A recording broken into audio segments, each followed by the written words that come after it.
सितारों के सफ़र में खुश आमदीद।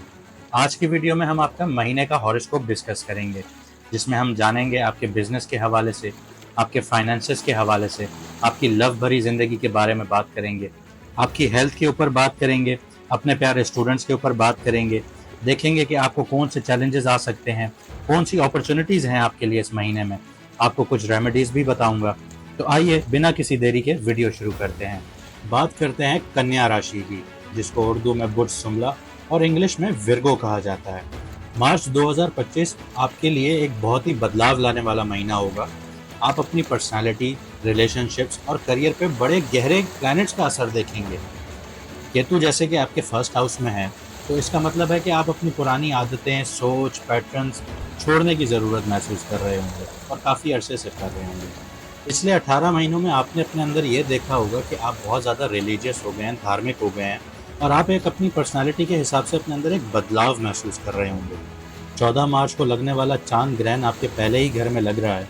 इसका मतलब है कि आपकी सोच और गहरी हो जाएगी, आपके जज्बात और गहरे हो जाएंगे। आप अपनी ज़िंदगी के कोई अहम फैसले या बड़े फैसले जैसे होते हैं, उन पर दोबारा विचार कर सकते हैं। जैसे कि करियर हो गया, रिलेशनशिप्स हो गई, पर्सनल ग्रोथ हो गई।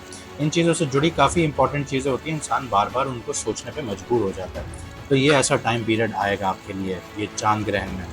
इसी के साथ साथ आप अपनी असली चाहत और इरादों को जानेंगे कि आप क्या चाहते हैं। अब तक जो चीज़ें अनक्लियर थी, वो अब क्लियरली दिखाई देने लगेंगी आपको। लेकिन इस वक्त में जल्दबाजी में आपने फैसले नहीं लेने, बहुत सोच समझ कर आपने कदम बढ़ाने हैं। आइए आपके करियर और फाइनेंस को भी देख लेते हैं इस महीने। मार्स आपके 10th हाउस यानी जेमिनी में है। इसका मतलब ये है कि काम तेज़ी से बढ़ेगा और नए चैलेंजेस आएंगे। हो सकता है कि एक साथ ही प्रोजेक्ट्स और बहुत सारी रिस्पॉन्सिबिलिटीज़ आपके कंधों पे आ जाए और वो आपको संभालनी भी होंगी। 15 मार्च के बाद मरकरी रेट्रोग्रेड होगा। इसका मतलब ये है कि मिसकम्युनिकेशन और गलतियाँ हो सकती हैं, इसलिए ईमेल्स, रिपोर्ट्स और कॉन्ट्रैक्ट्स को बार बार चेक कीजिएगा। जुपिटर आपके 9th हाउस में है यानी टॉरस में। ये उन लोगों के लिए अच्छा है जो एजुकेशन से रिलेटेड फील्ड्स में हैं, पब्लिशिंग से रिलेटेड हैं, इंटरनेशनल बिजनेस से रिलेटेड जुड़े हुए हैं। ये उनके लिए लॉन्ग टर्म अपॉर्चुनिटीज़ लेके आया है। अभी भी वक्त है, अगर आप इन फील्ड से जुड़ना चाहते हैं तो जुड़ सकते हैं, आपको लॉन्ग टर्म फ़ायदा हो सकता है। फाइनेंसेस की बात करूं तो केतु फर्स्ट हाउस में है, राहु 7th हाउस में है। इसका मतलब है कि पैसों से जुड़ी चीज़ें या पैसों से जुड़े आपके फैसले बहुत संभाल के, बहुत एहतियात से लेने पड़ेंगे आप लोगों को। जज्बात में आके खर्चों से बचना है, आपको लग्जरी स्पेंडिंग से बचना है। अगर किसी के साथ पैसे की लेन देन है तो उसको एक्स्ट्रा कॉशियस तरीके से हैंडल करना है आपने। वीनस रेट्रोग्रेड है, जिसकी वजह से पेमेंट्स या लीगल मनी मैटर्स में आपको डिलेज हो सकते हैं। अगर आप बिजनेस में हो तो नेगोशिएशंस एक्सपेक्टेड टाइम से ज़्यादा ले सकती हैं। छोटी सी सलाह मेरी ये है कि लंबी लॉन्ग टर्म अपनी फाइनेंशियल प्लानिंग कीजिए, रिस्की इन्वेस्टमेंट से दूर रहिए, करियर रिलेटेड कम्युनिकेशन क्लियर रखिए। ये वक्त दिमाग से काम लेने का है, जज्बात में बहकर कोई फाइनेंशियल या करियर रिलेटेड डिसीजंस मत लीजिएगा। अब एक नज़र आपकी रोमांस भरी ज़िंदगी पर भी डाल देते हैं। सिंगल्स के लिए वीनस जो है आपका, वो 7th हाउस में है, रेट्रोग्रेड है। इसका मतलब है कि कोई पुराना प्यार या पास्ट कनेक्शन वापस आ सकता है, लेकिन जल्दबाजी मत कीजिएगा। कोई भी कमिटमेंट लेने से पहले अपनी इमोशंस को समझने का वक्त लीजिएगा। और जो लोग अभी से कमिटेड हैं, उनके लिए रिश्तों में थोड़ा सा टेस्टिंग फेज़ आ सकता है। मरकरी रेट्रोग्रेड है और ऊपर से चांद ग्रहण की वजह से मिसअंडरस्टैंडिंग्स हो सकती हैं। अपने पार्टनर की बात ध्यान से सुनने की ज़रूरत पड़ेगी और अननेसेसरी कॉन्फ्लिक्ट से बचिए, अननेसेसरी आर्ग्यूमेंट से बचने की आपको भरपूर कोशिश करनी होगी। 29 मार्च को जो सैटर्न है, जो शनि है, वो आपके पाइसेस में 7th हाउस में एंटर करेगा। तो आपको ठहराव से काम लेना होगा, सब्र से काम लेना होगा। बड़े फैसलों से परहेज़ कीजिएगा। कोई भी अचानक से पता चले आप बड़ा फैसला ले लें, ऐसा नहीं कीजिएगा। अपने पार्टनर के साथ ऑनेस्ट कम्युनिकेशन रखिएगा, खुले तौर पे बात कीजिएगा, इमोशनल बैलेंस रखिएगा और बिना सोचे समझे डिसीजंस मत लीजिएगा।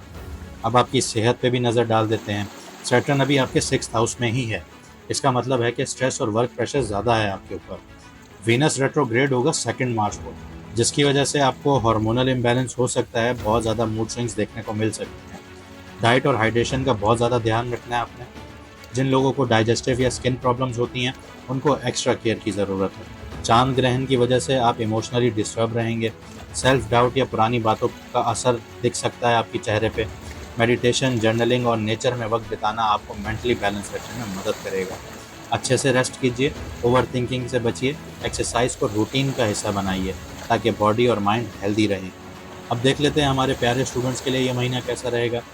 बृहस्पति आपके 9th हाउस में है यानी जुपिटर 9th हाउस में है। जो हायर एजुकेशन, फिलॉसफी और फाइनेंस रिलेटेड जितने भी स्टूडेंट्स हैं, उनके लिए बहुत अच्छा टाइम है।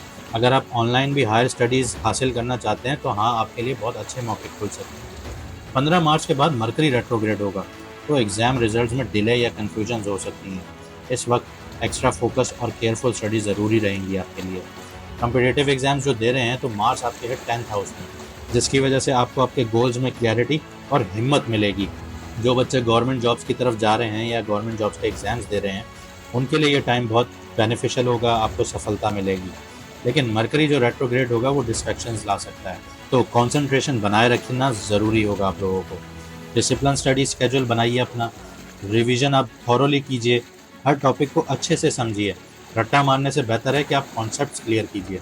जो बच्चे लास्ट मिनट में अपना स्टडी प्लान चेंज कर देते हैं, इस चीज़ से आप लोगों को अवॉइड करना होगा।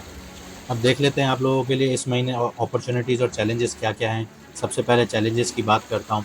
वीनस रेट्रोग्रेड होगा तो रिश्तों में इश्यूज़ आएगा, बिज़नेस में इश्यूज़ आएंगे। आपके पार्टनर्स के साथ लड़ाई झगड़े या हीटेड आर्ग्यूमेंट्स हो सकती हैं, चाहे वो आपका लव पार्टनर हो या आपका बिज़नेस पार्टनर हो। तो अपनी ज़बान पर और अपने इमोशंस पर आपको काबू रखना होगा। मरकरी जो रेट्रोग्रेड होगा 15 तारीख को, तो गलतफ़हमियाँ बढ़ने के चांसेस हैं। ट्रैवल से रिलेटेड आपको मुश्किलात आ सकती हैं और कम्युनिकेशन में गड़बड़ हो सकती है। चांद ग्रहण की वजह से जज्बाती उथल-पुथल आप महसूस करेंगे, सेल्फ रिफ्लेक्शन की आपको बहुत ज़रूरत पड़ेगी। अब थोड़ी-सी अपॉर्च्युनिटीज़ भी बता देता हूँ आपको। जुपिटर आपके 9th हाउस में है, तो हायर एजुकेशन के लिए, ट्रैवल के लिए और नए मेंटोर्स मिलने का ये अच्छा वक्त होगा। मार्स आपके 10th हाउस में है, तो अगर आप समझदारी से प्लानिंग करेंगे, तो करियर में आपको बहुत तरक्की मिलेगी। 29 मार्च को सैटर्न आएगा पाइसेस में, तो लंबे समय के लिए आपको थोड़ा देखभाल के चलना होगा। यहाँ पे आपके लिए छोटी-सी सलाह ये है कि हर बदलाव को खुशी से स्वीकार कीजिए। बातचीत सोच समझ कर करें, ताकि कोई मिसअंडरस्टैंडिंग ना हो। अपनी लाइफ और करियर में लॉन्ग टर्म स्टेबिलिटी की प्लानिंग कीजिए। शॉर्ट टर्म प्लानिंग से तो आज आप खुश हो जाएंगे, लेकिन आने वाले कल के लिए आप क्या करेंगे? अब थोड़ी-सी रेमेडीज़ बता देता हूँ आप लोगों को। बुज़ुर्गों और ज़रूरतमंद लोगों की मदद करें, खासकर जो लोग रिश्तों या बिज़नेस में परेशानी का सामना कर रहे हैं। परिंदों को दाना डालें, कबूतर और कौवों को खिलाने से राहु का बुरा असर कम होगा। कपड़े या जूते दान कीजिए, सदका कीजिए। कपड़े जो लोग ज़रूरतमंद हैं, जो नहीं अफ़ोर्ड कर सकते, उनको आप लोग कपड़े या जूते दान कीजिए। ये आपकी फाइनेंशियल और रिलेशनशिप लाइफ़ को सुधार सकता है। डीप ब्रीदिंग एक्सरसाइज़ेज़ कीजिए, मेडिटेशन कीजिए। बहस और नेगेटिव डिस्कशन से बचें। फालतू का मुँह मत लगाएँ, फालतू की लड़ाइयाँ नहीं करें, फालतू के जवाब ना दें, तो इन चीज़ों से परहेज़ रखें। सब्र से काम लें, पॉजिटिव एनर्जी से काम लें, ताकि ये महीना आपके लिए बेहतर हो सके। ये महीना सोचने और सीखने का है। केतु आपके पहले घर में है, ऊपर से चाँद ग्रहण लग रहा है, तो ये इमोशनली आपको थोड़ा इमोशनल कर सकता है, लेकिन ये मौका देगा आपको पुराने बोझों से निजात पाने का और नए तरीके से आगे बढ़ने का। करियर में अच्छी तरक्की मिल सकती है, अगर आप कम्युनिकेशन के एरर से बचेंगे। चाहे आप मैसेज पे बिज़नेस कर रहे हैं, ईमेल्स पे कर रहे हैं या किसी भी तरीके से कॉन्टैक्ट कर रहे हैं, कुछ भी कर रहे हैं, तो ईमेल्स, रिपोर्ट्स वगैरह ये सारी चीज़ें आपको चेक करनी होंगी, डबल चेक कीजिएगा, तो आपको प्रोग्रेस अच्छी मिलेगी, वरना प्रोग्रेस स्लो हो सकती है। वीनस रेट्रोग्रेड है, पुराने मसाइल वापस ला सकता है। सब्र और ईमानदारी से काम लें, ताकि बेवजह की मिसअंडरस्टैंडिंग्स ना हो। अपने इमोशंस को समझने का वक्त है, हर कम्युनिकेशन केयरफुली करने का वक्त है, पुरानी गलतियों से सीखकर नए तरीके अपनाने का वक्त है। ये वक्त आपको और स्ट्रॉन्ग बनाने के लिए आया है। समझदारी से आगे बढ़ें। आज के लिए इतना ही। अगर आपको वीडियो पसंद आई तो लाइक शेयर ज़रूर कीजिएगा और चैनल को सब्सक्राइब ज़रूर कीजिएगा। अगर आपका कोई भी सवाल है तो आप कमेंट सेक्शन में पूछ सकते हैं, या अगर आपको कोई भी मसला है, किसी भी हवाले से आप मैडम एंड बग से बात करना चाहते हैं, तो स्क्रीन पे दिए गए व्हाट्सएप नंबर पर आप मैसेज करके अपॉइंटमेंट ले सकते हैं। कंसल्टेशन बिल्कुल फ्री है। मुझे दीजिए इजाज़त, मिलते हैं अगली वीडियो में सितारों के सफ़र पर।